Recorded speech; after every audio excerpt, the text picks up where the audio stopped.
I just had an amusing thought. What if the biker mice and the Plutarchs, what if they had to like join forces against giant space cats? I mean, Samurai pizza cats. I was thinking more like the Kilrathi from Wing Commander. There you go. That's a bigger bad guy. Spacefaring killer cats. Make that crossover happen, people. Because then they'd have to team up. Yeah, they'd have to team Cats are up. the enemy of mice and fish. Genius, man. Hire That, this man to write your script.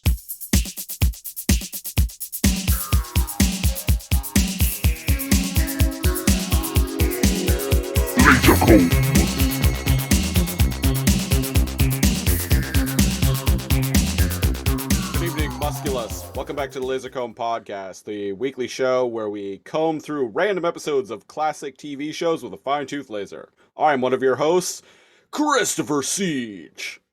And I'm NeoCal. This week on the Laser Comb Podcast, we are talking about the 42nd overall episode of the 1993 to 1996 animated series, Biker Mice from Mars. Biker mice from Mars. Biker mice from Mars. Biker mice from Mars. Determined by my Twitter followers. I put up a poll on Twitter a couple of weeks ago and was like, hey, which of these four shows would you like us to cover on an upcoming episode of the Lasercomb Podcast? As I've been doing for since the beginning of this show, really. But The beginning of time. the beginning of time, a tale as old as time. Just about every week, I was putting Biker Mice from Mars up as one of the options, and And I Look what- always voted for it. look what finally won. And the majority spoke this time. On previous polls, Biker Mice from Mars was usually one of the lower voted ones, but this time, people have spoken. So Maybe they didn't even know what the other options were. maybe one of them was Maybe. one of them was Cops, which I'm kind of disappointed didn't win. And no, not Cops, as in Bad boys. Bad boys. What you gonna do? What you gonna do when Hulkamania runs wild on you? No, I'm talking about Cops, the acronym, 1980s cartoon with one of the hypest fucking theme songs you'll ever hear. Maybe next time. Look it up on YouTube if you haven't heard it. Go check out the Cops intro. It's great. Fighting crime in a future time. But no, we're not talking about Cops this week. We're talking about, as I mentioned, Biker Mice from Mars. This series originally aired on September 19th, 1993. I believe I caught it right when it first began because I remember it being, as with a lot of shows from around this time, because I was September 1993. I was 8. I was only a few months away from being 9, so I remember this time of my life quite vividly still. So a lot of shows around this time I was checking out like right away as soon, because I was watching a lot of TV. So I was checking them out like as soon as they were debuting because I was seeing promos and whatnot on Fox Kids, YTV, etc., all the time. And this one caught my eye. And Biker Mice from Mars was a series that was part of the wave of anthropomorphized, like badass, fighting animal characters. That was a trend that started, undoubtedly started with the Teenage Mutant Ninja Turtles. So you got stuff Yeah. like that. You got stuff like this. You got stuff like later in the '90s. You got Extreme Dinosaurs. Street Sharks. Street Sharks is a great example. I'm kind of drawing a blank on a bunch of them right now, but Badass anthropomorphized mutants slash aliens that fight other alien slash mutant slash corrupt you could individuals. you could include Bucky O'Hare, the Adventures of Bucky O'Hare, along with that, even though the comic book predates that a little bit. Right. The cartoon was still had that not been a trend in the late '80s to early to mid '90s, I don't think a show like Bucky O'Hare would have actually been made. That's fair. Yeah. Yeah. Yeah. Okay. Yeah. Yeah.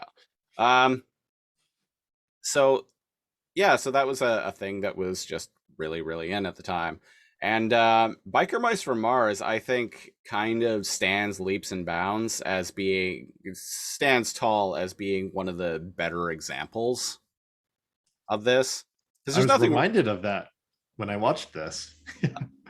there's nothing necessarily wrong with following a trend or like ripping off, aping a formula or like ripping off an idea. In my opinion, as long as you do it well. Yeah. My partner had directly been like, oh, is this part of like the animal people thing that followed TMNT? And I was like, Yep. well,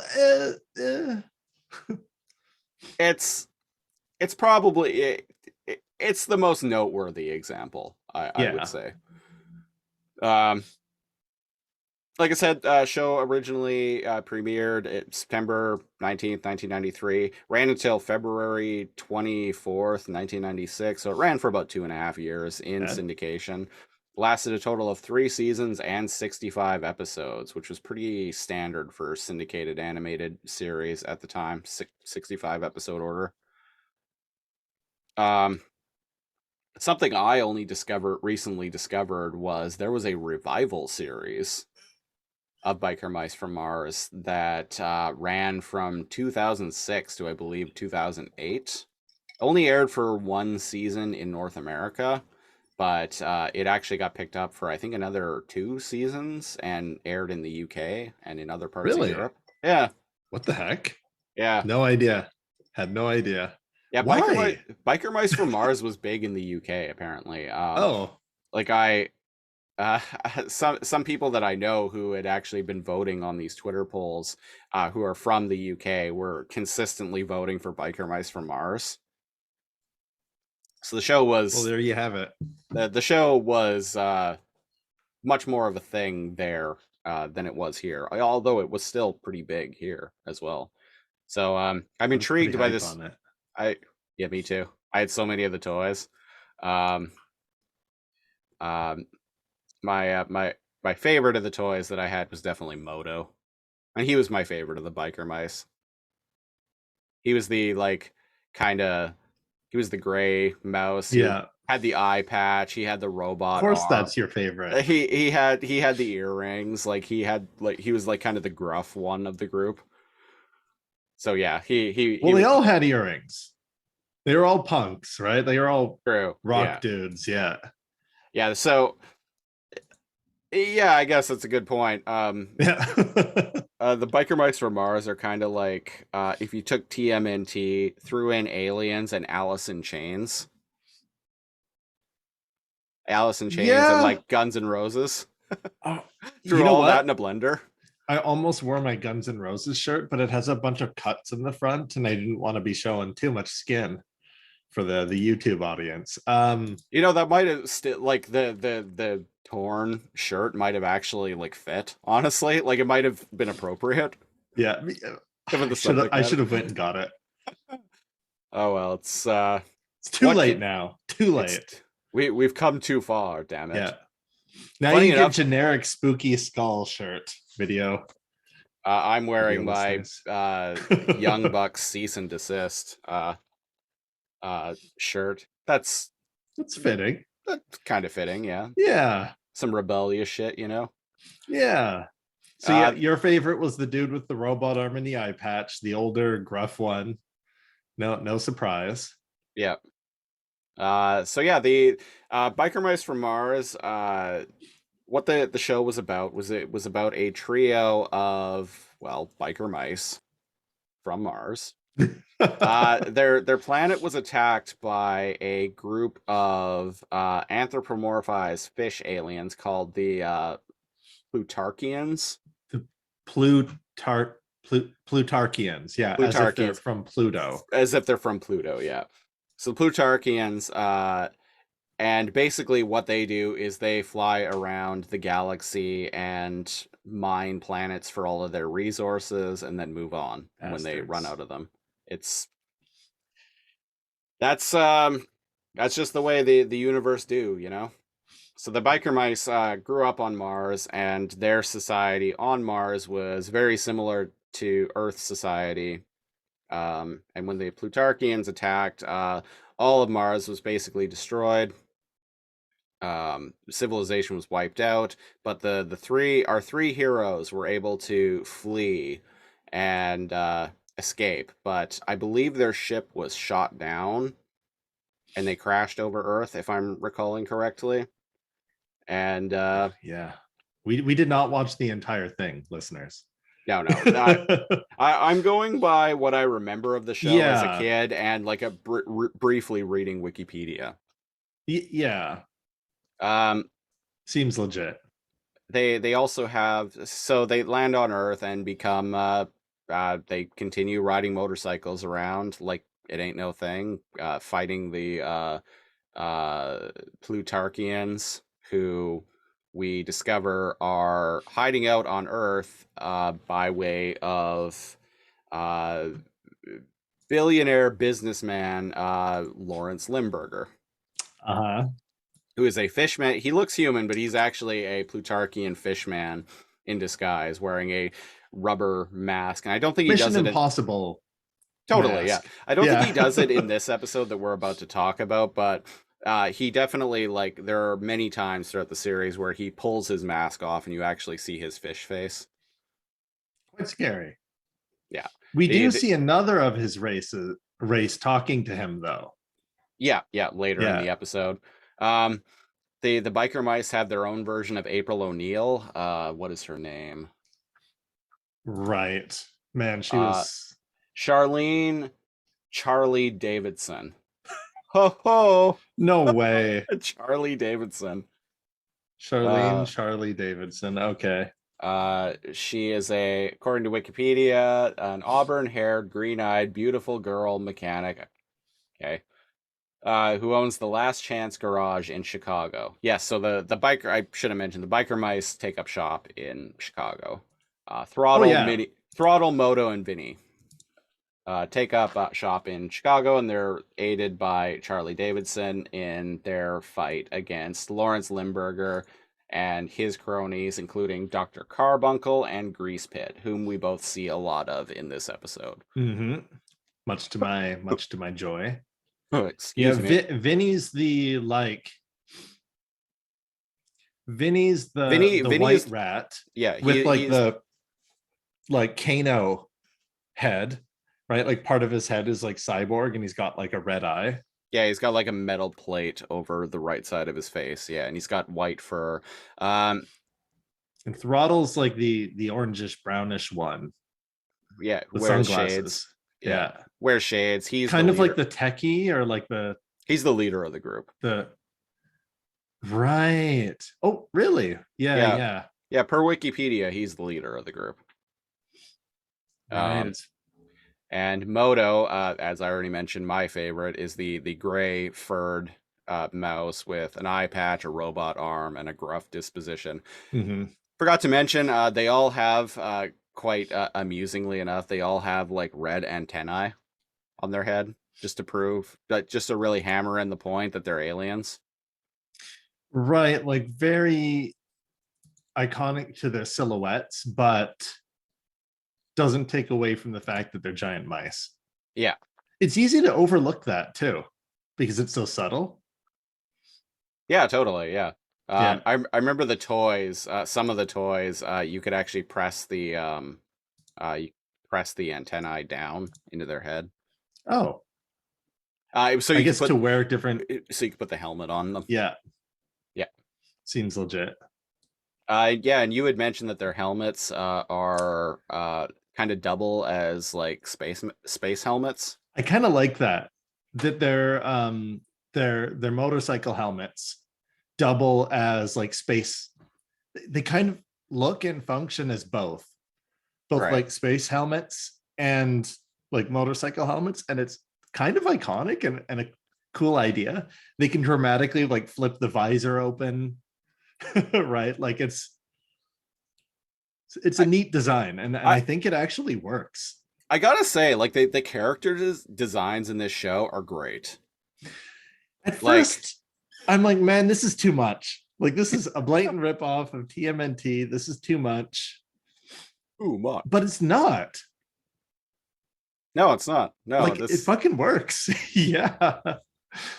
And I think there's a reason why this amongst an entire like wave of TMNT ripoffs, this show actually persisted and even got a revival series like a decade later. Like you're not seeing new Street Shark shows, let me tell you. No, I loved Street Sharks, but I was the kind of kid that liked anything that came out like this. Any badass cartoons with like mutant people like fighting in an urban setting. Don't know So why, but I was the target demographic for these shows. oh, so was I, totally. So I want to talk a little bit before we get into talking about the episode itself. I want to talk a little bit about some of the people involved with this Yeah, yeah. series. Throttle is, as mentioned, the leader of the group, the Orange Rat, is voiced by Rob Paulsen. So what's funny about that is Rob Paulsen actually voiced Raphael in Teenage Mutant Ninja Turtles. You know what's funny? He's a very prolific voice actor. He's been in like literally hundreds upon hundreds of things. But it's just funny that he was also in TMNT to me. My partner, not having watched either of the shows in like decades, was Yeah. working and couldn't really like watch it with me, but she came and she was like, isn't like this, it's the same, isn't it the same voice actor as Raphael? And I'm like, how could you possibly know that? I mean, probably, but just some people have great memories like that. And her favorite cartoon was like, she's a huge TMNT fan. Mm-hmm. Right. So it would make sense. But she remembers watching both on TV and just hearing his voice and going, oh, wait a second. Putting two and two together. Moto is voiced by Dorian Harewood, who is a pretty prolific character actor and voice actor. He's one of those guys that like he's had like bit parts in so many things. Right. And I could be wrong, but I feel like this, and this is such a random thing too. There was a short-lived, it only lasted 2 seasons, Iron Man cartoon in the mid-90s. I think he, I think he played, I think he did the voice of Rhodey on that show. Okay. James Rhodes, War Okay. Machine. Yeah. Yeah. And when you hear Moto's voice, you're like, yeah, you know what? That fits. Okay. Yeah. Voice actors, man. There's only 10 of them. Vinny and they're in is everything. Vinny is voiced by Ian Ziering, who's a guy who's hasn't actually done. Looking at his filmography, he hasn't done a ton of voice work, really. Which is curious because like his voice definitely sticks out. Totally, like yeah. Yeah. He apparently was in 292 episodes of Beverly Hills 90210, playing What? the character of Steve Saunders. That show wasn't for me, so I have no idea, right? I remember Beverly Hills 90210 being on. That show was a cultural juggernaut in the 90s. Oh yeah. Right wasn't up there for me, but right I up there acknowledge with it. right up there with Friends in terms of pop culture cachet, I would Absolutely. argue. Yeah, he was in 292 episodes of Beverly Hills 90210, and that's probably that's undoubtedly the most noteworthy thing he's been in. He actually returned to voice Vinny in the 2006 revival, and he looks like he's doing a lot of Sharknado movies in the past 10 years or so. So good on him. He's getting work. Lawrence Limburger is voiced by an actor named W. Morgan Shepherd, who notable character actor. He's been in a ton of Star Trek. He's been in a couple Star Trek movies and bit parts. Lots of small roles in films, all the way leading up to just a couple years before his death in 2019. The thing that stuck as soon as I saw his photo, the thing with he even like guest starred in a couple episodes of Quantum Leap.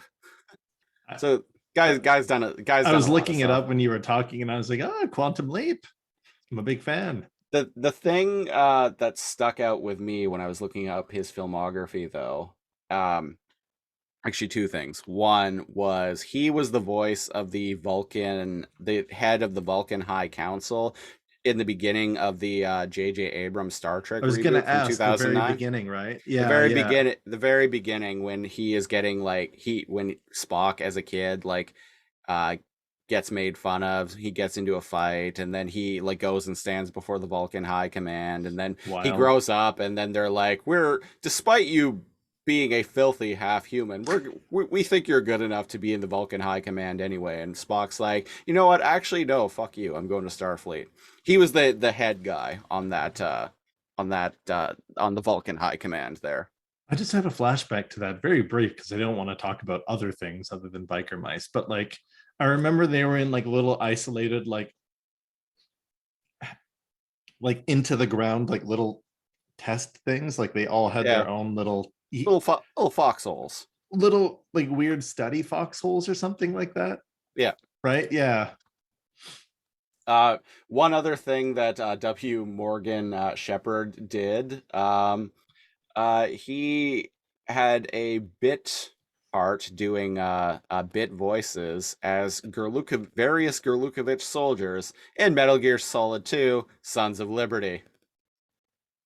Just uh, various just, goons. Yeah. yeah, just various just various Gurlukovich soldiers. So anyone new to this or any of our other shows, we frequently end up bringing up Metal Gear somehow in one What? way or another, and This is the only time where it suits. It's fitting. well, this time it actually works. So Yeah. I seized the day here and decided to bring it up. Yeah. Uh, with that out of the way, do we want to get started talking about the episode proper? Yeah. Yeah. So as a reminder, it's the episode called Cheese Cadets. Yep. In the total run, it's episode 42. Yeah, 42 out of 65. It's on YouTube. It is season 2, episode 29, I believe.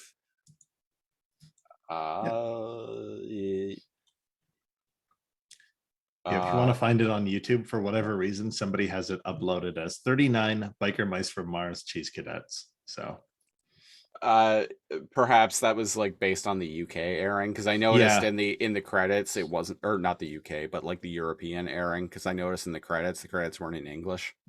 Yeah, I noticed that too. I just have to bring that up because although before we started recording, I was extremely prepared and had everything like ready to go, all bada bing, bada boom. Yeah. Suddenly I could smell electrical burning What? in the room with that I have my little recording studio in. So Was it because you were burning rubber? hey. No. Okay. I mean, it smelled like that, is what you're saying. Yeah. So I had to make an emergency shutdown and investigate and make sure it wasn't any of my electronics burning. But I've had everything for now. I've had everything plugged back in and up and running for probably like an hour at this point, and still no burning. Still no fire in the disco. No fire at also no panic at the disco.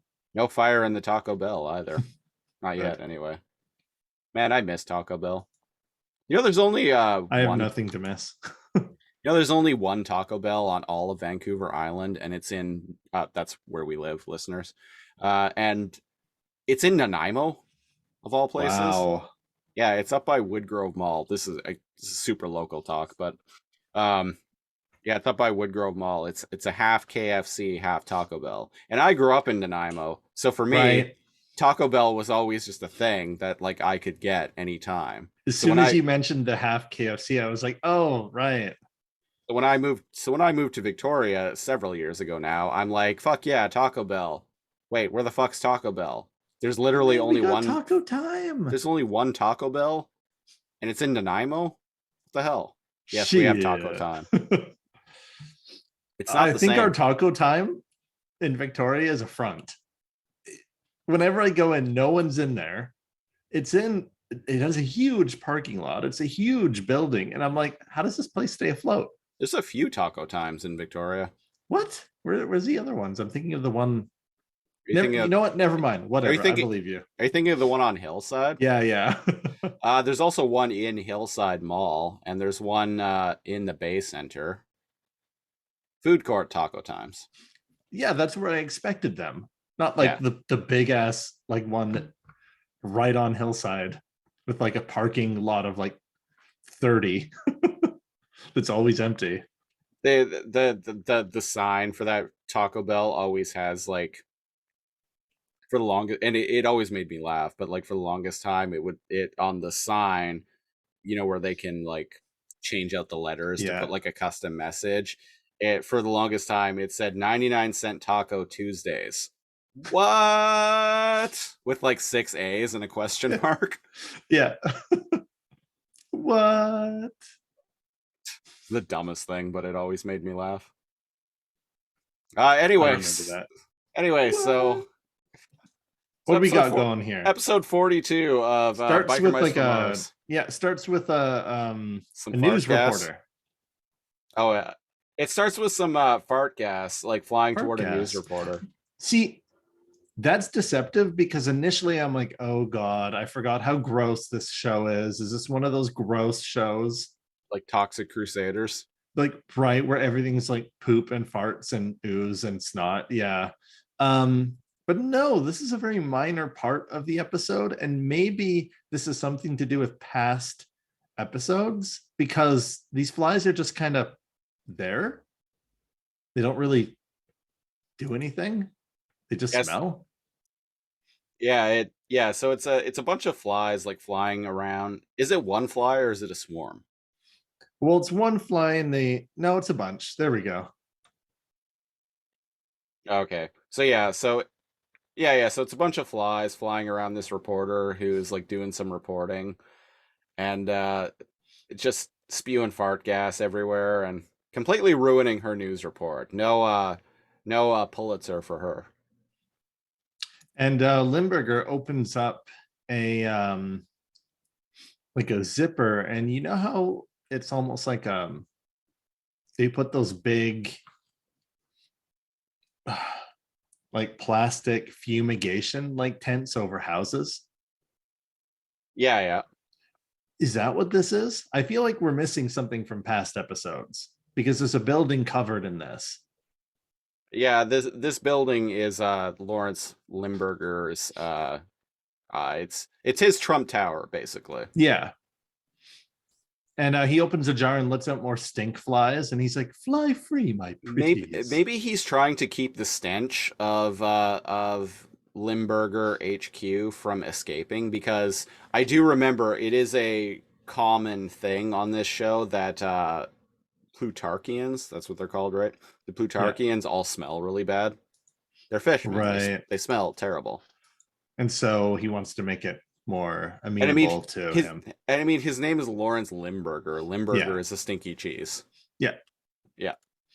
Yeah. So he lets out the flies and he goes, "Oh, I'm going to miss them so." And I forgot how like eloquent, like he of a speaker he was, and that he's big on alliterations. I've noticed.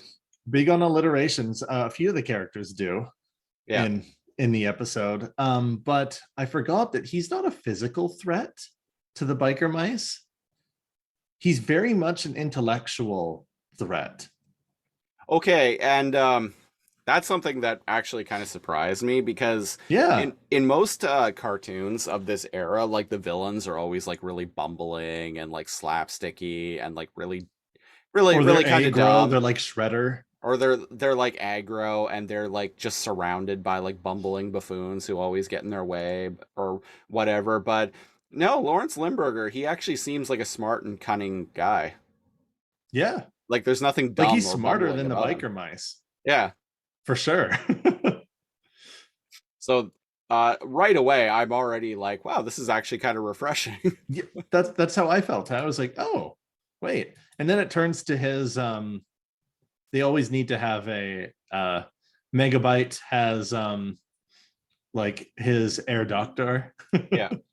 um and what's this guy's name? Dr. Carbuncle. Limburger has Dr. Carbuncle, who is the most mad scientisty looking mad scientist I've ever seen.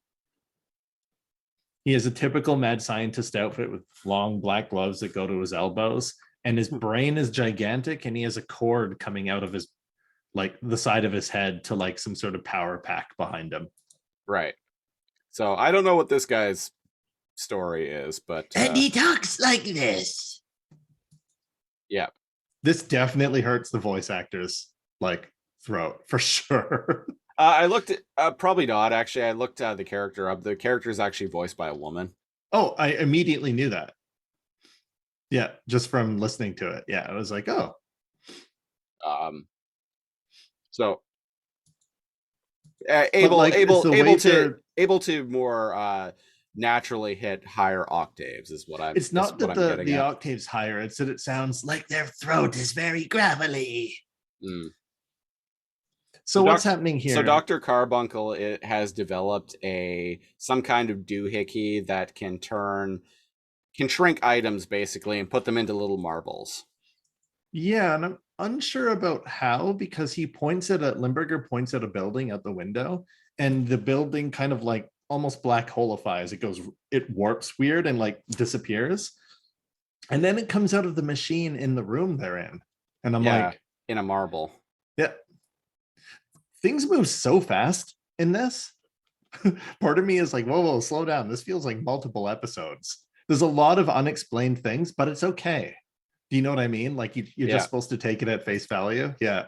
So Limburger orders Dr. Carbuncle after seeing that this device works. He orders him to hook the device up to a telephone and like place a call to like every phone in the city. Yes, and upon answering the phones, the people will be shrunken and put into marbles. Correct? Yeah, That's the plan. I think so. That's what I'm getting out of this right now. Right? And I'm like, what the? So what's your plan here? That's wild, right? But the show doesn't waste any time on it. No, we just move on. It's any like time, okay. and I'm like, I've got like several questions. He does reveal. He's like, oh, one simple little drop of water, and boom, it comes back, implying that if the marble he's holding with the building in it gets wet, it would go back to full size. Yeah. So that's all we get. And speaking of all we get introduced to our heroes, the biker mice, riding on their hogs down the street. One of the fart gas flies lands. I forgot they all like to show off their abs. Very nice. Yeah. One of the fart gas flies lands on I think it's one of them. I think it's Throttle. Lands on his hand and he swats it away. And they say some biker mice bullshit. They do, yeah. Yeah. Our first episode of the show we've watched, and I'm already just like, yeah, the biker mice say some biker mice bullshit. It's very much they say some biker mice bullshit. The majority of really great dialogue is actually from the villains. Yeah. Yeah. Yeah, it's very like cool 90s, man. Yeah, I can't even recall what it is. It was like, whoa, far out. It looks like Limburger's blah, blah, blah. Well, we better put the throttle to his butt. Yeah, he's not ready for 3 biker mice for Mars. And then they screech away, right? Like shit. We're like three cool 90s. We're 3 cool badasses on a 90s kids show riding motorcycles. Let's put the pedal to the metal. Pedal to the metal, brother. And it cuts to Grease Pit. Grease Pit, yeah. Looking through binoculars, what a joy this character is. So there's our bumbling idiot. Yeah. Sidekick, helper to the, like, whether it's we also have a podcast about Reboot, Yeah, called alphanumeric. It's coming back real soon. Yeah. And Megabyte is like the intellectual mob boss, which is what we have here. He has a super genius that helps him, which we have here. And he's got bumbling idiots that like do his muscle work, which he has We here. have So here. there's a formula. But there's some Grease Pit immediately when he's introduced. He brings with him news of uh, the B plot of this episode, Can I just say which the I B find plot absolutely hysterical. the B plot is hysterical, but we never see stuff like that. No. So, ladies and gentlemen, the B plot is that Grease Pit and all of the cronies, the goons, this is set in like a dystopian, like Chicago, right? Yeah. Like all the buildings are dilapidated, like gangs roam the streets, there's aliens, right? Like it's wild out there, right? Yeah. And Grease Pit says, hey, boss, we still need to like do the final paperwork on getting those raises you promised me and your men. And I'm Yeah. like, what? And, yeah. And like he takes So- off his hat and he like tries to, oh, speaking of which, when's that coming about? And he's like, yes, when we have more time later, blah, blah, blah. And he blows him off. Limburger blows off Grease Pit. He blows him off and calls him a lubricant licking lummox. Lubricant licking lummox. And Yeah. here begins the absolute treat that is the journey that is various alliterations that go on It's throughout great. this episode. And I mean, Lawrence Limburger's name itself is an alliteration, so I find it kind of hilarious that his shtick is that he Yeah. dishes out alliterations all the time. I love it.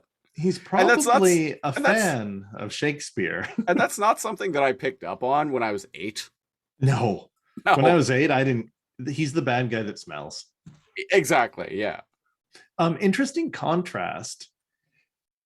He smells, but he's all about like hygiene and being proper and wearing suits and tucking his tie in and embracing Earth's like upper echelon of like class, if you will. Yeah. Yeah. I really like that. I just remembered he was like the smelly fish guy when I was a kid. Yeah. He was the smelly fish man in a human mask. Who was the bad guy? I had Yeah. a toy of him. Oh, I had so many toys of Biker Mice from I had Mars. a few of them too. Yeah. I remember Um, what was it? Throttle was the one that I had a hard time finding. Like I found Moto. Moto was the first one I got, obviously.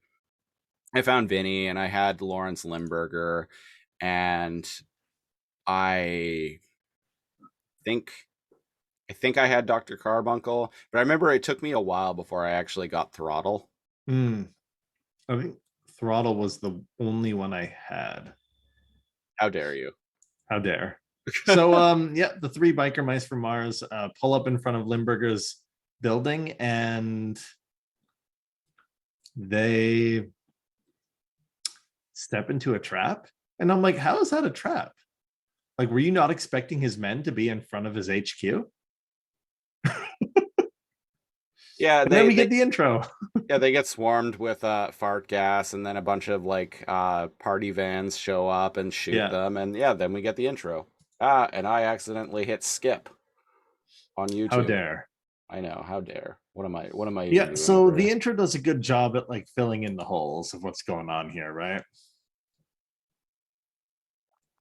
Yep. Yeah, we cut back to the biker mice getting shot at, doing some motorcycle shit, Saying some biker mice. saying some Bullshit. biker mice bullshit. I like how they all fight. Like, I thought the fighting was going to be, oh boy, here we go. But like, man, it really establishes all of their characters, right? Like, Moto gets knocked off his bike and Throttle's like, hey, you all right? And he's like, yeah, but the guy that hit me isn't going to be. And like the Terminator, he just like walks through all the bullets, like going over his shoulder, and his like non-eye patch eye is like glowing. Yeah, So it really establishes that he's like the bruiser, like walk straight into enemy fire he's kind the of dude. he's the badass. He's my favorite. And So Throttle is like the gunslinger, like cavalry, I'm gonna take a right? He even screen. says hi ho silver. I'm gonna take a screenshot of this to post in the Lasercomb Discord later. But When Moto's like just marching no, forward.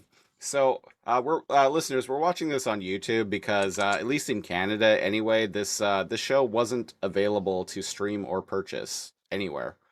Um, and I couldn't even find a torrent of it. I could find a torrent of the 2006 show, but not this one. So So we're watching thank it you, on YouTube. YouTube. So thank you, YouTube. So we're watching this on YouTube, and um, the closed captions are auto-generated by YouTube, which is a service that YouTube provides that is greatly appreciated in times like this. But there's a shot right now with Dr. Carbuncle, and again, these closed captions are auto-generated, so it is just YouTube's AI making its best estimate as to what characters are saying. So the closed caption reads right now, I might even make this a show art because why not? Constriction now, the man is my fondest wish penis. Constriction now, the man is my fondest wish penis. I am not making this up. Hey man. Seems legit. Close enough, right? It not only is it good to have an assortment of wish penises, but it's also important to have a favorite. You know, maybe Well, yeah, it brings you the best fortune. yeah. It's good luck. Good luck, Dick. So what do we got going on here? Fondest wish penis. Oh, that's weird, man. Moto like walks up to a tank, seemingly dodging all the bullets, shoves his robot arm into it, and I guess he can shoot out of it, and a bunch of energy blows up the tank. Oh It's pretty yeah, badass. yeah. The toy did this too. His forearm would open up, and he had like a little. He had like Mega two Man like laser energy cannon. blasters. Yeah. He had like two like it would be a panel that would pop up, and there'd be two like little like laser blasters in there. Right.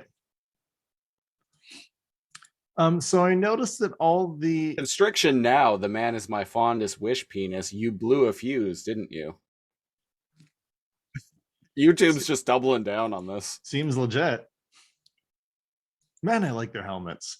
They're all shaped differently too. Yeah, well, their heads are shaped differently. Well, they all have like generically the same head shape. But what I mean is they're designed like the No, I know what you're saying, but Yeah. like their head shapes aren't exactly the same. Like their ears are shaped differently, and Oh, I see what you're saying. Yeah. yeah. So something weird happens and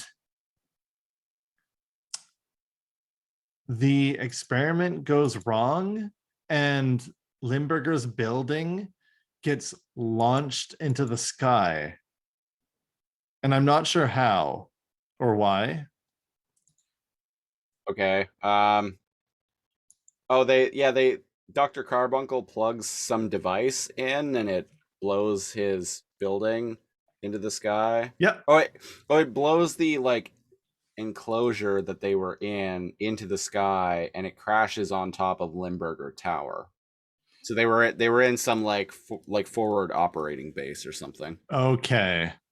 Like I said, it actually seems like there's some continuity between the episodes, Yeah. right? So we don't really know what was going on with that HQ going on there. But No. in the next scene we cut to a bunch of goons. They just look like biker dudes, bald dudes. Bald with ponytail look is a common theme going on here. They all have sunglasses or eye patches, right? Real quick, back on the alliteration train. Throttle actually uses one. Right. In regards to Lawrence Limburger. He's like, let's go reload, bros, and we'll pay that purple Pompadour Pisces a cold hard visit. That's what I wanted to point out, and I just skipped past it. The purple Pompadour Pisces. Yeah. Yeah. Kind Or, of making fun of him because or he he's- knows Limburger does yeah. that. Sorry, he doesn't say visit. He says a cold call he'll never forget. Because earlier, like, Oh. whatever Limburger's plan is has something to do with phone calls, the phone line. I don't know. I didn't really understand what was going on in this episode. No, it's bananas, man. There's so many. There's an A, B, and C plot, maybe more going on here. It's wild. So, what's going on here? Oh, all of Limburger's like goons are on strike. I'm Right? actually genuinely curious now as to like why Limburger and Dr. Carbuncle went through all of this, because yes, their like forward operating base is now on top of Limburger Tower, but now the top of Limburger Tower is thrashed. So I feel like they were stuck there somehow, and this was like their only way to get back to their main HQ. No, because it was an accident, right? Was it? I don't know. I don't think it was. It seemed like I don't know, man. Yeah, I don't know. Anyway, moving on. Yeah. Limburger's outside Limburger Tower, and Limburger's forces are all on strike. Yeah. Because I they mentioned, yeah. Yeah, because they didn't get that raise, and I love this. This is You never hilarious. see this in shows like TMNT, the foot soldiers. They Yeah. they just exist to Well, endlessly fight, right? well, in TMNT specifically, the Foot Clan are robots in the cartoon. Oh, right. But still, Yeah, in general, so that like, makes sense. in general, though, you never see Goons on strike. Goons on strike. Yeah, it's pretty amazing. Uh, I'm a fan. And Limburger turns to Grease Pit and he's like, okay, well, we'll just push some more cadets through the school of hard knocks to get more recruits. And Grease Pit is like, oh, you already like rush graduated. There are no cadets, there are no recruits. Yeah. Oh, for the love of Pike. Yeah, so And he says, this is what I like about him. He's like, I'll just ease up on operations and wait them out. Like, he's very like business minded, and I liked all this dialogue. yeah, so his workers are on strike, and like instead of actually like giving them what they want, his plan is like, Wait them out. well, I'll just pump the brakes on business operations for a while, and so that I don't really need all of them, and then just wait for them to come back, you know. After all, time is on my side. And I'm like, what does that mean? Are you immortal? He is an alien. Maybe. Yeah, I guess he can live 1,000 years. He can just wait them out.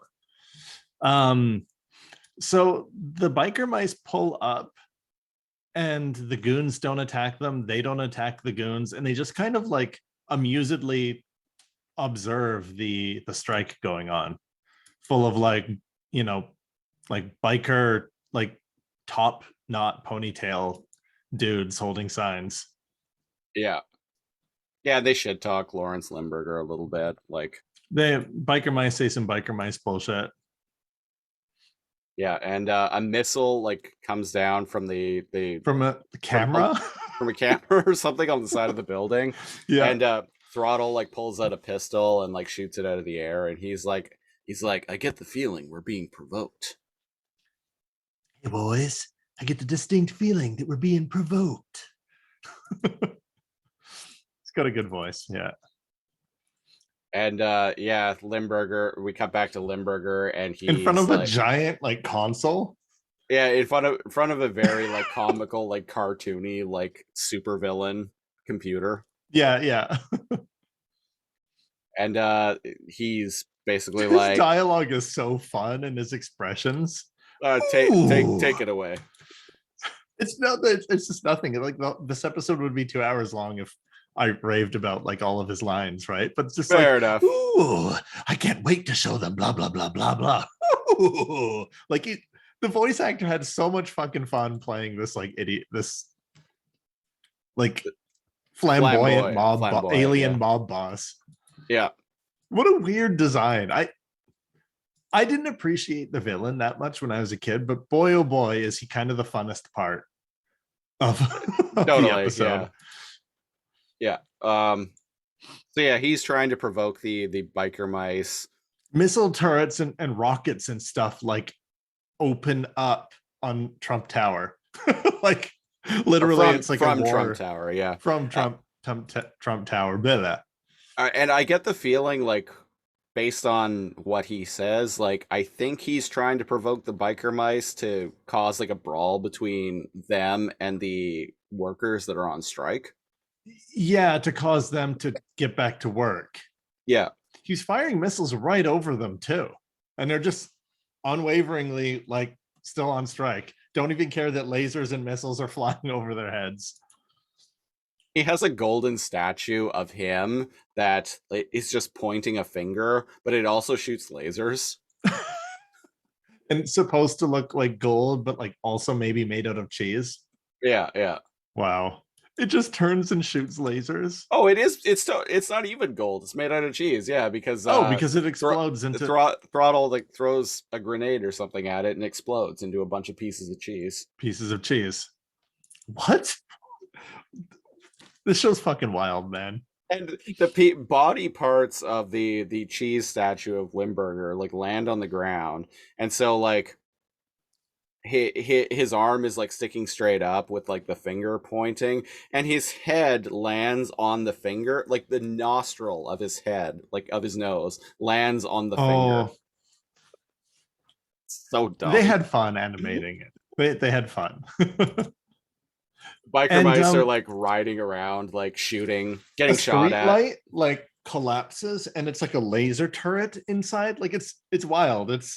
There's sci-fi. It's dystopian, like future. They're just having fun blowing his toys up. Vinny shoots the street light laser and blows it up, and he says, "Sometimes you just got to reach out and torch somebody." Their puns, man, are they're good puns, but I would argue that no puns are good puns.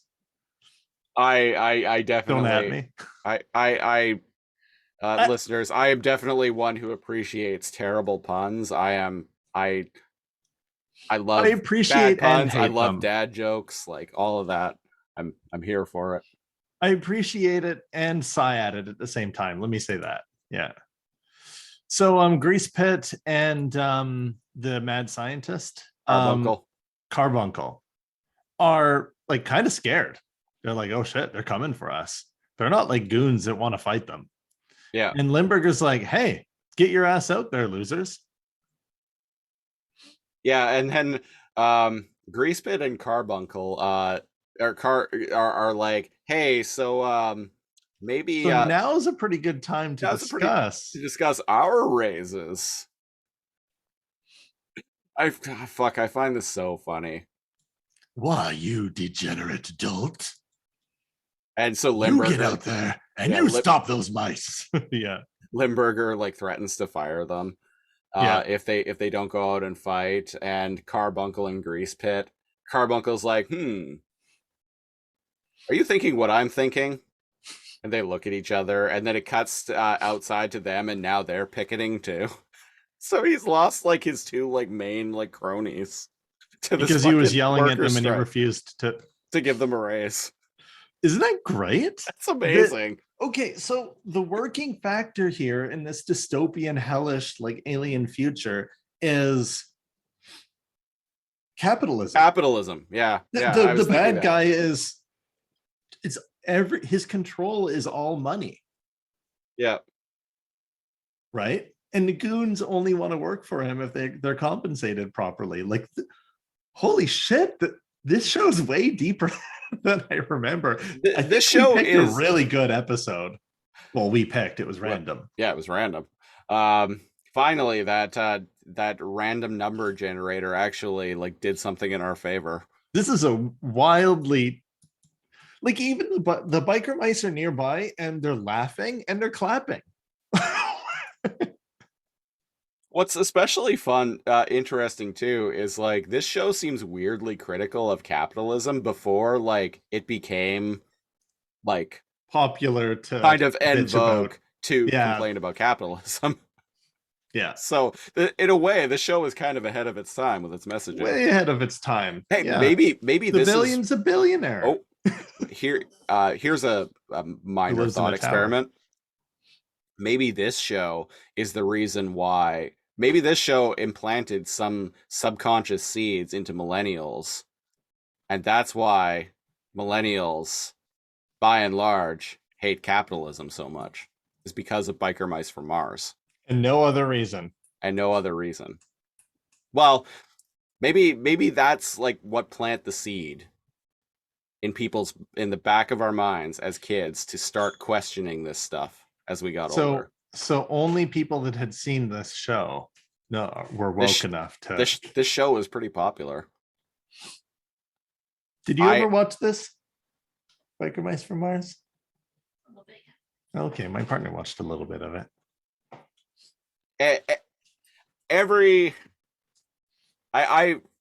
I've met a great many people in our age group who are familiar with Biker Mice from Mars.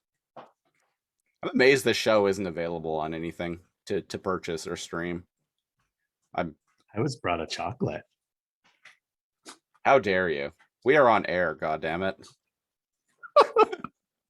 This is a serious podcast. For It's Christ's a serious sake. podcast for serious adults. About a 28-year-old show. Yeah, that's right. Mhm. I said it. The show's 28 years old. Just felt myself age. So what's going on in the episode? Biker Mice say some Biker Mice bullshit. And the Biker Mice are like, well, he's harmless. His money can't help him here. And they peace out. Yeah. And I kind of dig that about them. They're like, well, he's not a threat anymore, so let's go. Let's go home. Work on the bikes. So much happens. Have you forgotten about the marble plot, everyone? the marble shrink ray that uses like long distance telephone calls or something. I guess. Yeah.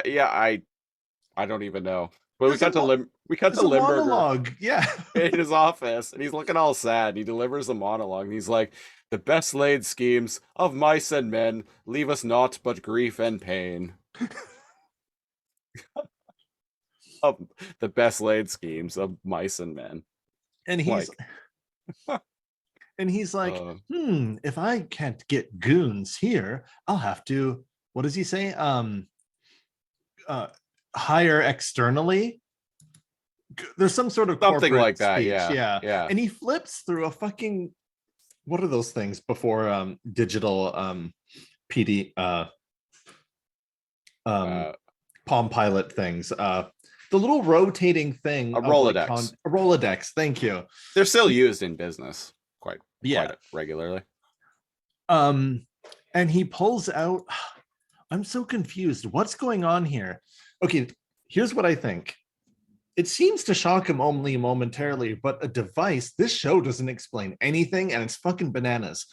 A sci-fi fucking, like, the Fly teleporter bursts out of his ground, out of the floor, and he comes up, goes through the Rolodex, and he takes kind of like those old computers, you know how you would like program them and they would have circles like missing out of them to tell a computer like zeros or ones. I got that impression here. Whatever it is, he feeds it into it, and a cyborg. It explodes. First, it explodes. It explodes like it's destroyed. And out of it, it opens up, and out walks a cyborg like general kind of guy. Limburger says, "That's right, the Pulverizer." So like, he's the Pulverizer. He's not pretty. I was expecting like a Punisher ripoff or something, but no, that's not what he is. No, he's like this is. He's like a really like pissed off cyborg G.I. Joe. He's a pissed off alien cyborg GI Joe. Design is wild. His mouth is always open, and he's got tiny little teeth that are like clenched, and his eyes have like vertical. It's weird, man. And I don't know if this is a regular part of the show, but I laughed my ass off because earlier they were like, well, we'll have to just get some more from the Academy of Hard Knocks. I didn't realize it's an actual military school. It's actually called the Academy of Hard Knocks. It is a big, like there's barracks in there. It's this huge actual school that I guess Limburger puts goons through, like a police academy. So this is episode 12 of the Lasercomb podcast now, and this is the first time we've watched. This is the 12th show that we've covered a random episode of on this podcast now. Yeah, this is the first time I've ever actually felt like, wow, I'm missing stuff by having not watched anything prior to this. very much so. I'm missing a lot here. I have Like, no idea wow. what's going on this episode. Because remember, he had mentioned to Grease Pit, we'll just rush graduate some people from the Academy of Hard Knocks, and he wasn't using it as a like. He wasn't using the phrase. Yeah. He From the I guess, School of Hard funds- Knocks. he funds an actual like academy for like minions, for goons, to fight the biker mice and take over Chicago, and it looks clean and like well maintained. Yeah. And Limburger's outside of this base, the Academy for Hard Knocks, and there's nobody around, and he's outside in a limo, and a Jeep pulls up with the Pulverizer. General Pulverizer, yeah. And he pulls up and says some Pulverizer bullshit like, "Oh, get out of my way, you purple plated pricto," some alliteration there. Yeah. And he said, "No man in a purple suit and a limousine ever won a war." Yeah. And he introduces like his fighting force that he has recruited to the Academy of Hard Knocks, and they like a beam of light like comes down and they like kind of teleport into place. So he's like, he contradicts himself. He's like, yes, so time is running short, so where are my men? And earlier he said time was on his side, so whatever. Right. But like you said, there's a beam of light and a UFO flies over them and beams down space mercenaries. Yeah. Like only 6 of them. Yeah.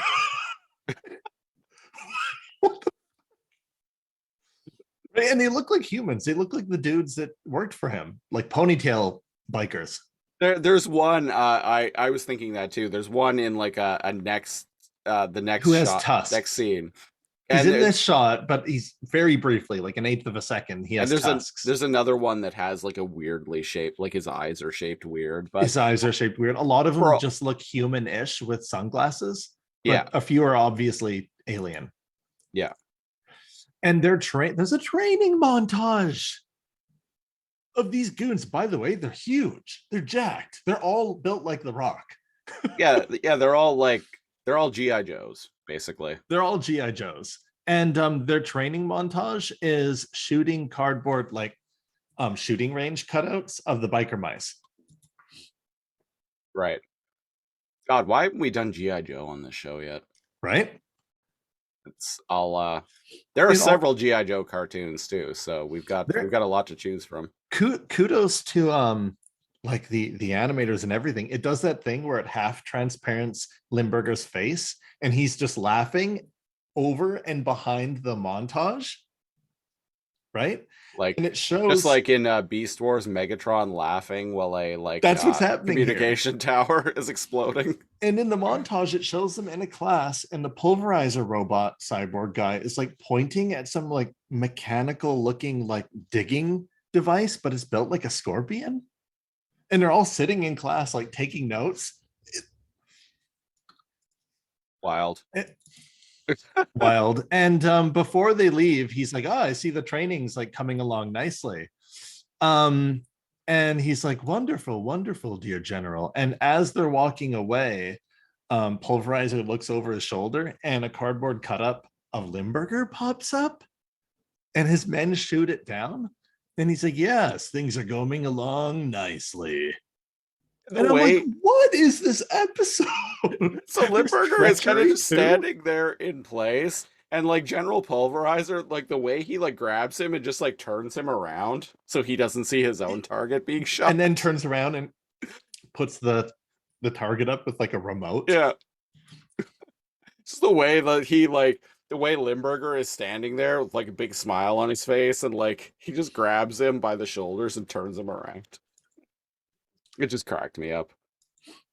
And then we get a graduation ceremony. I screenshot so the animations like to play with perspective as Limburger's like talking, and there's one perspective that is absolutely fucking stupid, and I put it in the Discord. Right. And it's when he's addressing the crowd and he goes, and his head like is tiny and his neck is 3 times as big as the top of his head. And I'm like, holy shit, that's going to be my new Twitter profile picture. Amazing. So before we move on, all of the men are graduating, the aliens, right? Yep. At 11:07 in the YouTube video, they all put on rubber masks just like he has, but some of them look human. Right? And the rubber masks that they look on, like it doesn't make their faces look terribly different. Also, I like that most except of them are the wearing Tusk guy. Except the Tusk guy. Also, I like that most of them are wearing shades, and they just put the masks on over their shades. All wearing shades, and they all have like top ponytails, right? Yeah. And they pull the rubber masks on, and all the rubber masks have like bright blue, bright green, and bright red mohawks. Yeah. Over their like sunglasses, right? Yeah. Do they look less alien now with green and orange and red mohawks? There's so much about that that's fucking hilarious to me. Oh, Jesus Christ. They're fucking wearing sunglasses under their human masks. And they don't even look less alien except for the Tusk guy. Like a couple of them look weird. And I'm like, was that necessary? Chicago has giant anthropomorphized like biker mice from Mars. Just But riding around freely. Because I guess at least the Limburger's Ninja thing is Turtles pretending try to to be a hide. billionaire human, right? Yeah. That's how he totally. controls his empire. Yeah. At least the turtles try to hide it. Yeah, with like a fucking fedora and a trench coat. Hey, they don't do a very good job, but they try, okay? I like to think that everybody's like, oh, there's the turtles again, wearing their trench coats. And like they absolutely don't disguise themselves, just nobody cares. Should we tell them? Should we? Nah. They let them do their thing. We very briefly get a cut to the show's version of April O'Neil. She's very plain looking. Yeah, Charlie Davidson, as I mentioned. And there's like a protest, and what does she say? She has one line, and it's, what's going on here? Is this a bomb threat or something? And she like puts a hand on her hip, and I'm like, who are you? Who's this lady? She has like, she contributes nothing to this episode to the point that I had no idea who this was. Also, now the aliens with the human masks with the mohawks, right? They're wearing shades again, which means that some of the aliens are wearing 2 sets of sunglasses. Like, I think this is like the mad scientist, like evil genius version of TMNT. Like, there's so much stupid and amazing shit in this that like either we landed on the best episode of the series or the show is like terrific. Just like top to bottom bananas. So they blow up a building, and then we get a shot to like something, rocks being like ground up in space. I'm so confused, dude. Okay, so this is how the aliens take the resources from the planet? Perhaps. Right? They're blowing up buildings. But like, if that was the goal, why does Limburger need to maintain his facade that he's a human? Then why is Limburger also turning buildings into marbles? Yeah. Wait. Yeah, because this is a less subtle version of his marble trick. Okay, so the marble thing, like if you're shrinking down buildings like down to marble, like marble sized. Okay, we're having this talk. Yeah. Okay. Go on. That could actually, if you want to like take whatever resources a fucking building has, I don't know, like ore, like materials. Right. If you want to take that back to like Fishman world, shrinking them down to the size of a marble, because we know the process can be reversed. Shrinking them down to the size of a marble would be a lot Great more plan. would be a lot more convenient than like trying to like actually like dismantle the buildings on Earth, shipping the materials back to uh Plutarchia or Way whatever. better idea. Yeah. But so why are these like goons blowing up this fucking building then? I do. One, I don't know. And two, can you please explain? It cuts very quickly how they're getting the debris. By the way, they're just sucking up chunks of concrete. And And I'm putting like, it dude, go to through a gravel pit and steal that. essentially a giant space coffee grinder. It's So kind of what it all of looked the like to me. buildings are falling, and then it suddenly cuts to space, right? Yeah. Where the debris is coming through a small like light or a portal into a giant coffee grinder. Yeah. How is it getting there? I don't know. I we clearly need to watch the rest of the episodes to find out. I wonder if there are any Biker Mice from Mars podcasts out there. Stay tuned. Maybe next year. Stay tuned. Maybe next year, you know, once the reboot show is done And or then something. a perplexingly bad Vinny, like way out of tune. What is this show? Goes, oh, do your ears hang low? What is this song they're singing Do though? they wobble to and fro? Can you tie 'em in a knot? Can you tie 'em in a bow? It's a You don't know that song? no, I don't. I know the tune. I don't know what the song is though. Can you throw 'em over your shoulder like a continental soldier? Do your ears hang low? It's just like a schoolyard song that kids would play. All right, Sing. I'm looking it up. I'm looking it I up. don't know what it's from. Do your ears hang low? Maybe it's a Ears hang military low. thing. I don't know. You've never heard that before? Just the tune?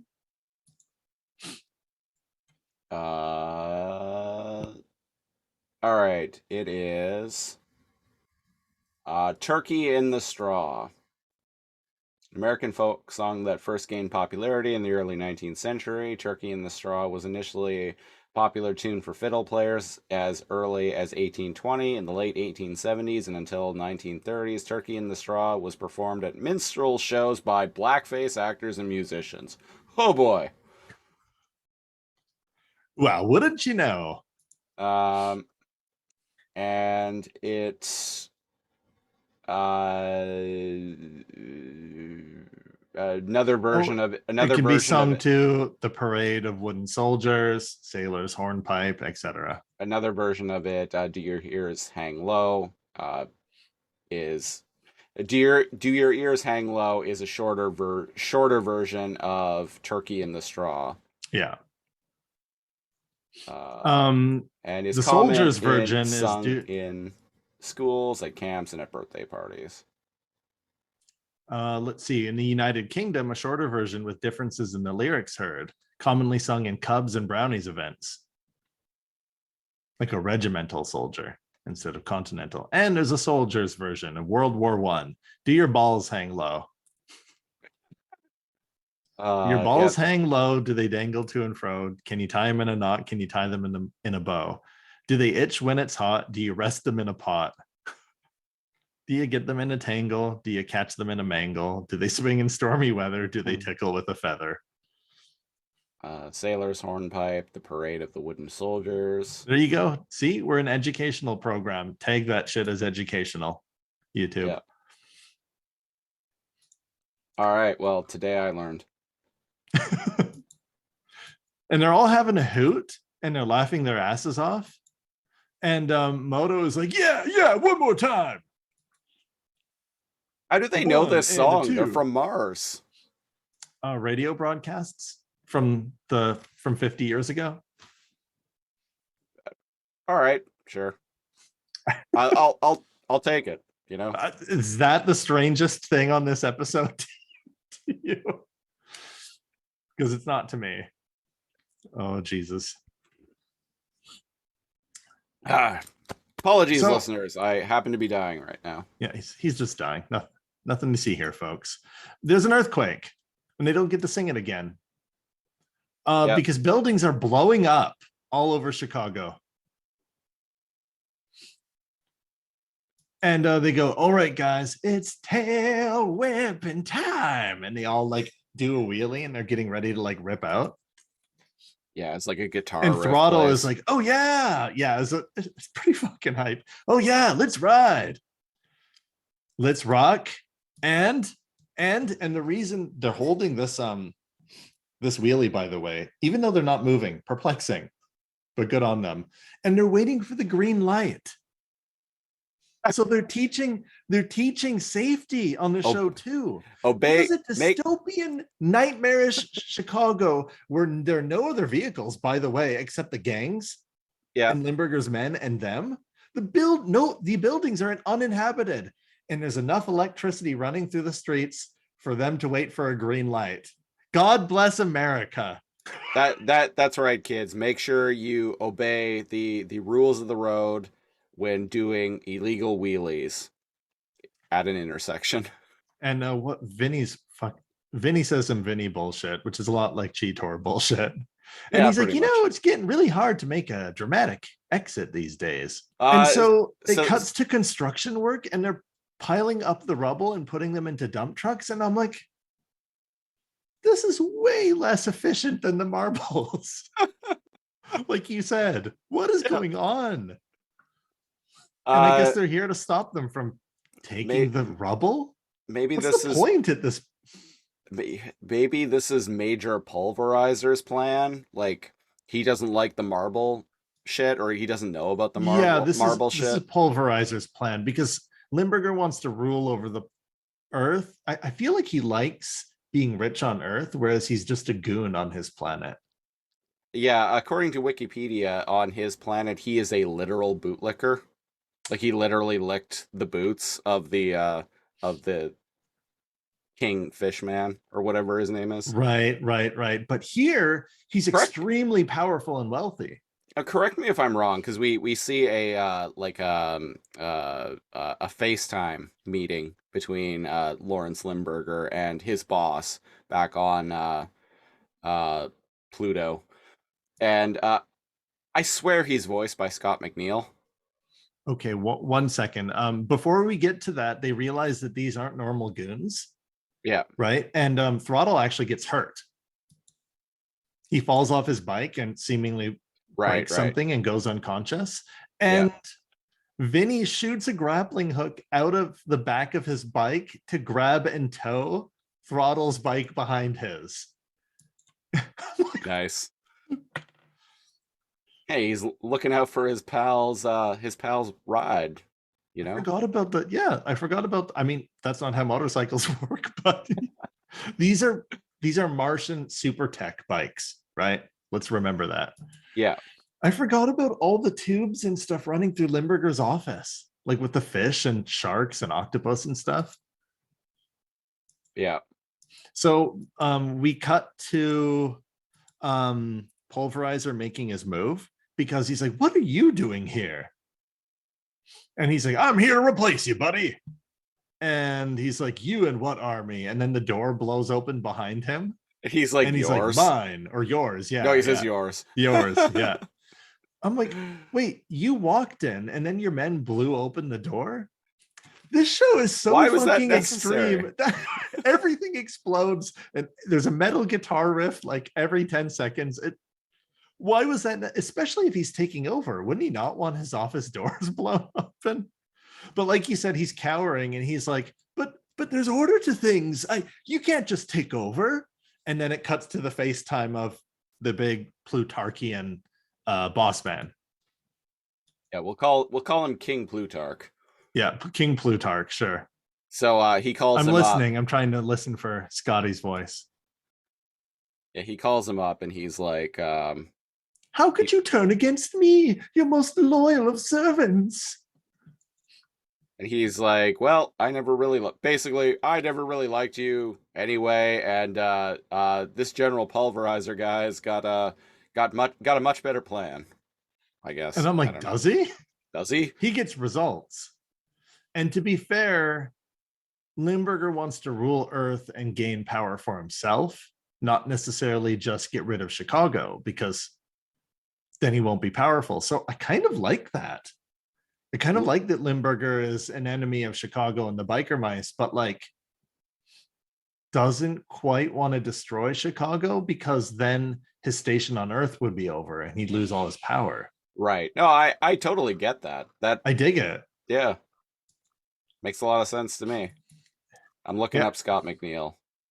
And so yeah, they toss him out. He's fired, I guess. They don't kill him. He literally goes down a little chute. And I like how he like pokes his head out as he's being pulled away. And he's like, I really must protest this course of action, sir.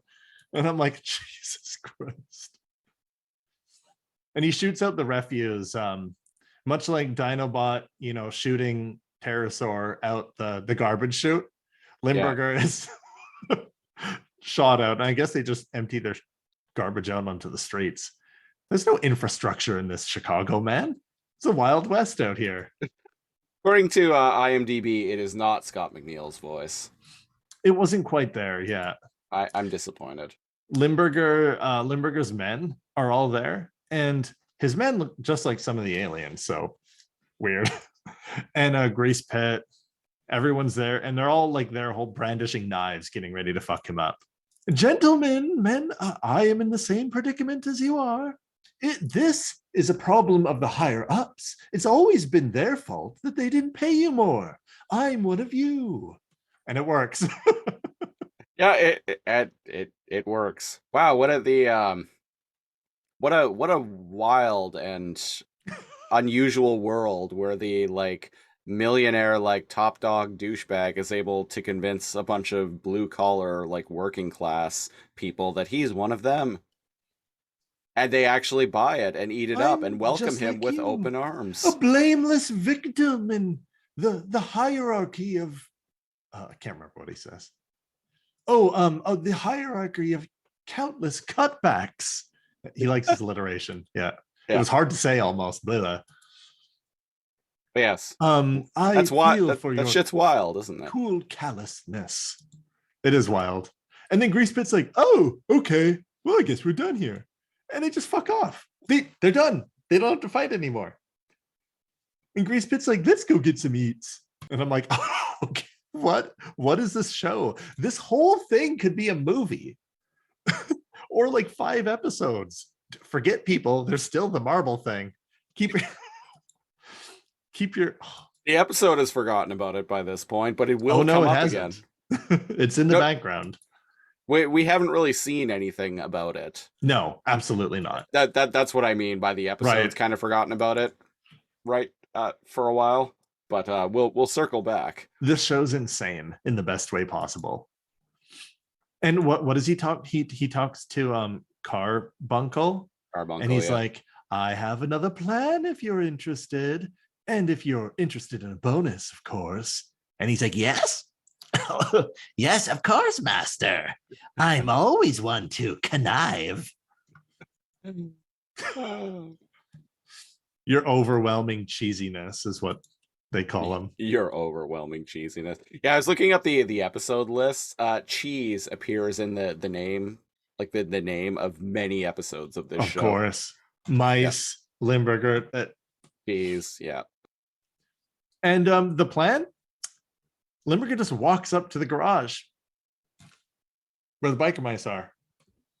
I just like literally, he just walks up and like opens the door and says, "Anyone home?" Anyway, so the biker mice flex their muscles and they pull Limburger in.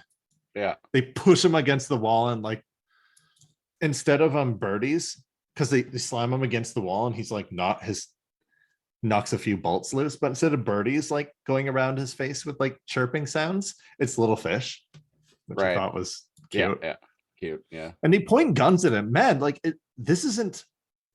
You know how it's like you're in G.I. Joe and Transformers, like guns are supposed to shoot lasers and it's supposed to be kept to a minimum or whatever. No, they point guns right into people's mouths like throughout the episode. Mm-hmm. Like this is about guns and like gasoline and like tattoos and motorcycles. roughing up fat dudes, I guess. Robot arms, dogs and cats living together, mass hysteria. Anarchy.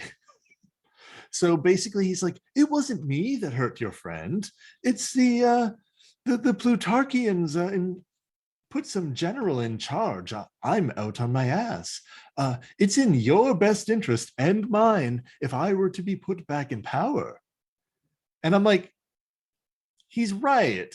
He is right, yeah. He is a solely social villain, and I kind of love that. To what you were saying, like Limburger, like just actually likes being someone of note on Earth and like being a billionaire, like businessman. I He feel likes like being a human that's rich. I feel like he's and listeners, we haven't watched any of the rest of this show since we were children, so we have no idea. But I like to think that Limburger, because he likes this so much, has been intentionally dragging his heels. That's what I was implying before when I was Yeah. trying to. I can't get my points across very well whenever I'm rambling. But I totally like 100% agree. He's been dragging his ass Yeah. on taking over Chicago and indeed the planet. And I think the higher ups know, which is why they just replaced him. Yeah. So your idea of them making an alliance, isn't that to fight the Plutarchians or other aliens? Isn't that far-fetched? Making an alliance to fight the Kilrathi, the giant spacefaring space cats.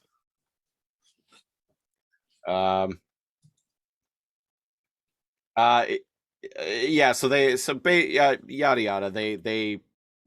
Limburger convinces them to work with him. Throttle has to stay behind because he's still hurt. He's unconscious and seemingly broken arm. He has like a sling. Limburger ends up in his side in a like comically undersized sidecar. Amazing. Attached to Vinny's motorcycle. And his suit jacket has the sleeves ripped off. And he's wearing not throttle. He's just wearing a blue helmet, but most of his head is his neck, right? Mm-hmm. It doesn't even cover his chin. It just covers his face and mouth, like the upper part of his head. And I love that. Hey, it still protects the most. His arms are huge though. He's like built, like heavy built. He's like 50-year-old uncle with a motorcycle built. The Kingpin. Yeah, there you go. It's felt like the Kingpin. Very, very Kingpin vibes from this villain. Totally, yeah. Except the Kingpin is also very willing to just kick your ass, whereas this guy is no physical threat whatsoever. Yeah, and the Kingpin is quite sociopathic. Like, yes, very, very merciless. Like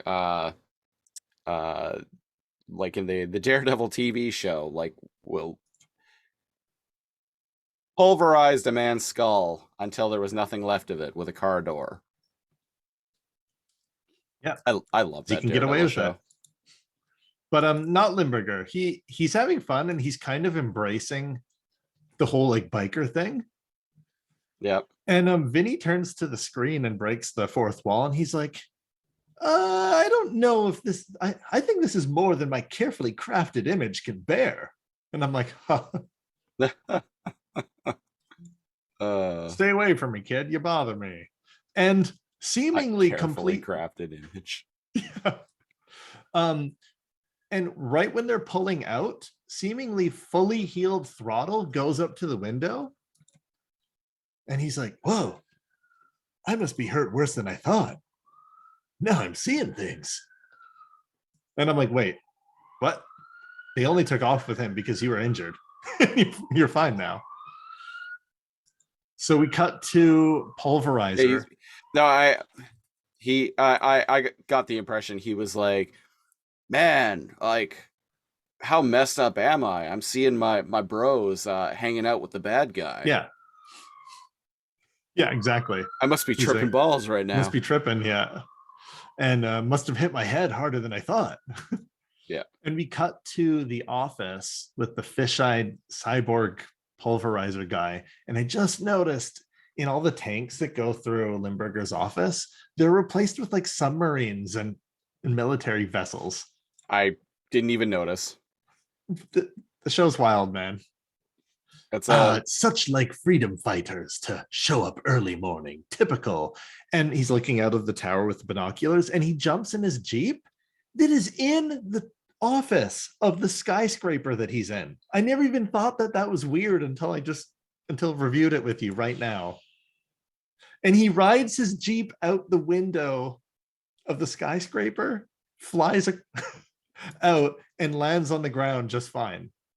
And even Limburger is like, woo-hoo-hoo, let's ride and rock free as the wind, or so they say, or something like that. Yeah. So he breaks away. He ends up back in Trump Tower. I can't remember how. The biker mice like continue fighting General Pulverizer. They have a back and forth. Throttle joins the battle eventually. Limburger like hooks back up with Carbuncle, and finally at the tower. At the and tower. He's wearing a suit again. And he's wearing a suit again. Instant costume change. Yeah. And here is where we finally circle back to the marble machine. Yep. And He's like, all according to plan. You see, as we enjoy watching them destroy each other, our plan comes into motion.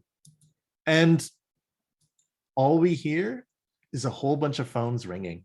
So and the alien GI Joes all answer their car phones and turn into marbles.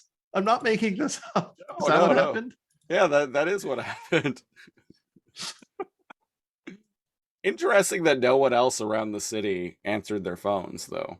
Presumably they did. Maybe? Yeah, but the whole idea with this marble machine was like people would answer their phones and then all throughout the city. All throughout the city, and then whatever building they were in would get shrunk down into a marble. But we don't see any buildings get shrunk down to a marble. We just see the alien Joes get shrunk down.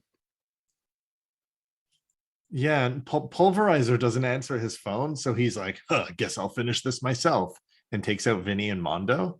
And then Throttle's like, hang on, bros, I'm injured, but I got your backs. I love his voice. General... and he plays a game of chicken with General Pulverizer. General Pulverizer makes a comment about his troops being taken prisoner, and he's like, well, it'll be good for them. It'll be good for them. Builds character. And then, speaking of Street Sharks, Vinny dodges a bunch of missiles, turns the back. There's this weapon covering that's in the shape of their symbol, like the iconic kind of like biker mice head. Yeah. And it flips to the side, and they have different weapons that fire from it. And a torpedo comes out and goes under the ground with the shark fin above the ground, which is either an homage to I can't remember when Street Sharks was out.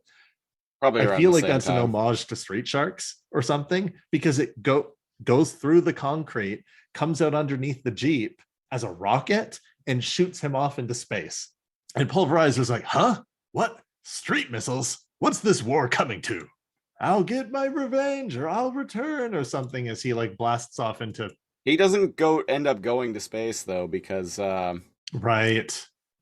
Because we cut back to Limburger's office, and Limburger is like, all right, now that all that's settled, let's get back to using our marble machine to constrict buildings. Yes, I do need a certain number of collections for blah, blah, blah.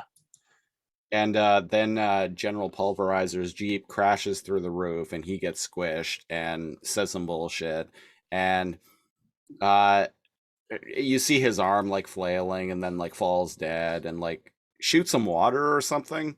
Coolant leaks or something. Yeah, from the Jeep, and it hits the pocket of Limburger, which holding the building. Which was holding one of the building, and we established earlier the water like reverses the process. So, and I like that Limburger's like, no, as if like water is gonna melt him, and he's like, oh no, of course. But the building grows back to normal size, right? But it grows horizontal instead of vertical. Yeah. So this is where Man, this is wild. So it grows horizontal instead of vertical. So going up the sides of the building, it explodes, grabbing the tower that they're in and warps in on itself like a black hole singularity. And the whole thing turns into a red marble that bounces across the screen with Limburger and Carbuncle stuck in the red marble, and they land near a tree. What? I don't know, man. Just go with it at this point. So much. The episode could is have just done. ended with the Jeep there, but it didn't. We cut to the our heroes saying some biker mice bullshit. Oh, Although their visors are energy fields. They're not plastic, right? yeah.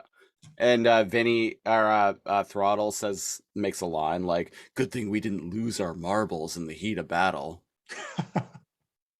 Something like that. Yeah. And Throttle's like, "Hey, Vinny, I didn't happen to see you and you giving Limburger a ride in your sidecar, did I?" And Vinny's like, "What? What? No. Why do you ask?"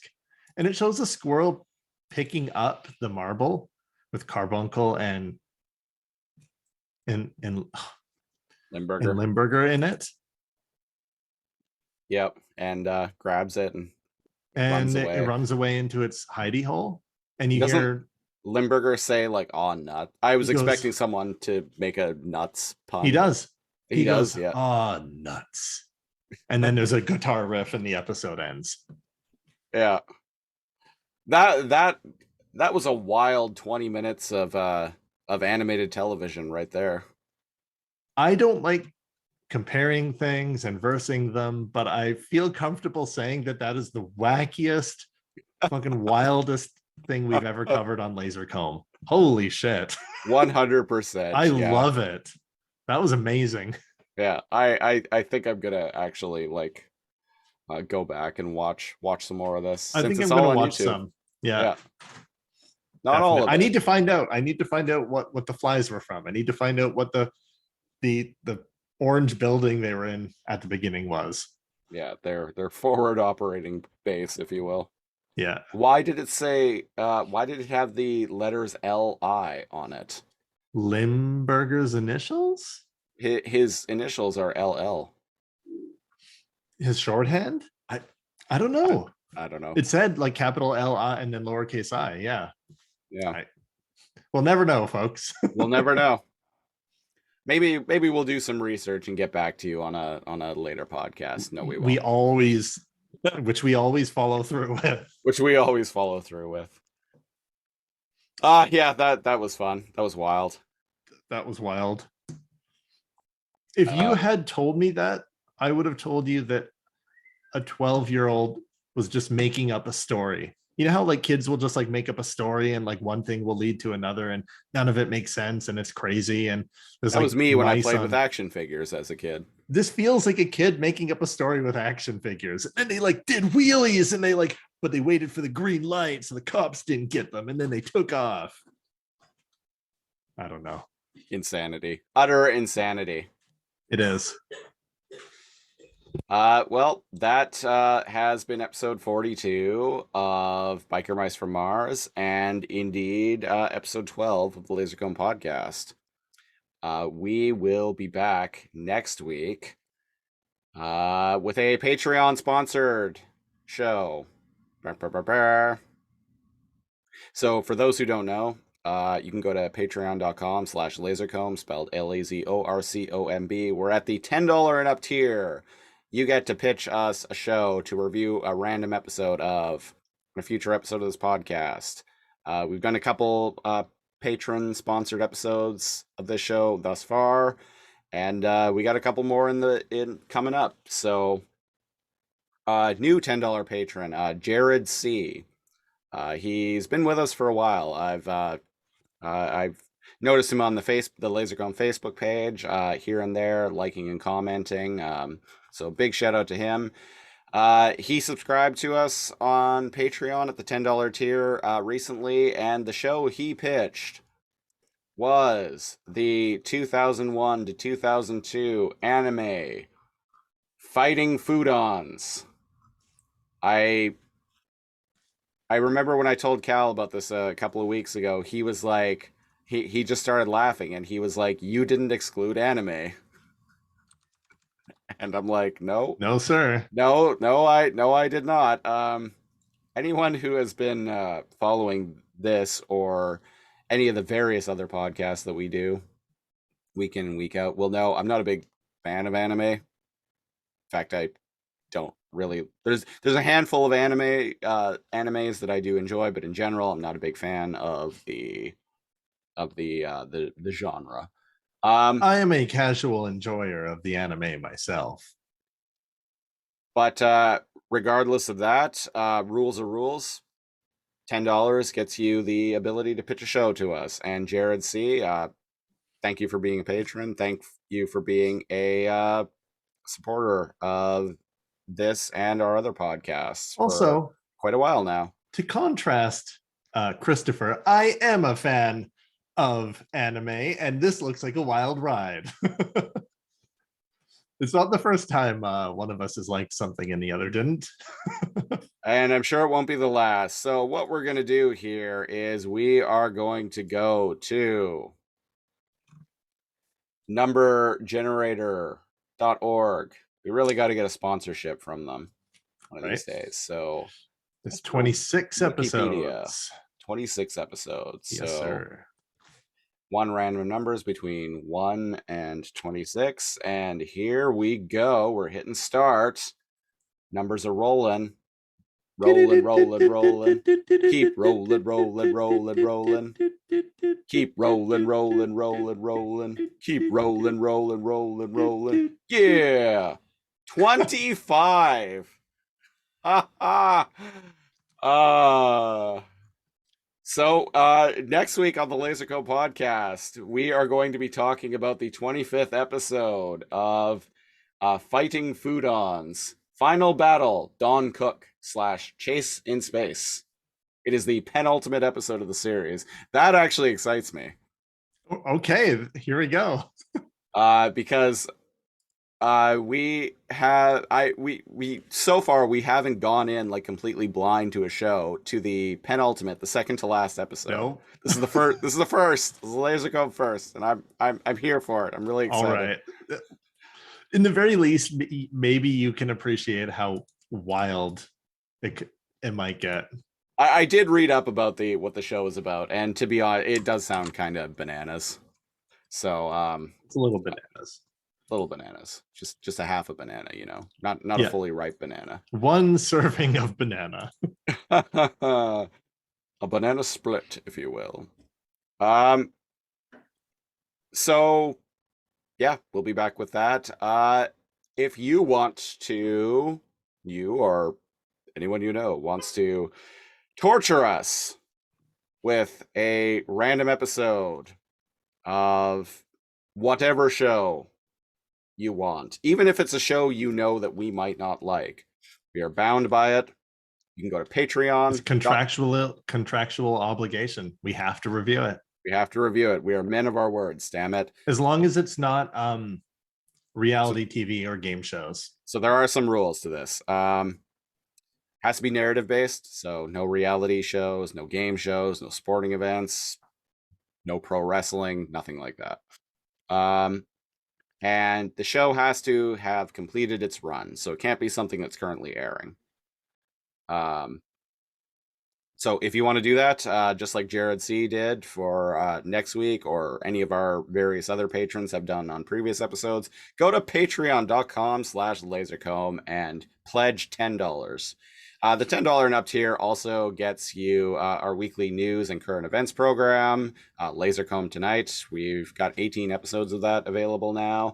Also gets you hours and hours, and even at the $5 tier, what you get is hours and hours of bonus preamble audio. It's usually us shooting the shit for however long. Infinite time before we get to actually recording whatever episode of whatever show proper that we are recording. On this week's Too Much Energon number 65, Too Much Energon, our weekly Beast Wars podcast. I go into some serious mental health talk. So if you want to hear about that, go check that out. $5 and up tier also gets you our weekly 2021 IDW Beast Wars comic book spinoff of Too Much Energon, Too Much Calabar. And it gets you a monthly movie commentary track where we watch a movie and just talk over it. It's also a $25 tier that gets you a t-shirt and all of the previous rewards. So patreon.com/lasercomb. Social media, facebook.com/lasercomb, LAZORCOMB. Central hub for this and all the other shows that we do. Twitter, I am at lasercomb, spelled the same way. Cal, you are also on Twitter, yes? At Neo_Cal, KAL. I'm a little under the weather at the moment, and my voice is starting to give out. So I think we're gonna jump on our hogs and do wheelies on out of here. I've been one of your hosts, Christopher Siege. And I've been one of your hosts, NeoCal. And until next time, thanks for listening. We'll catch you next week.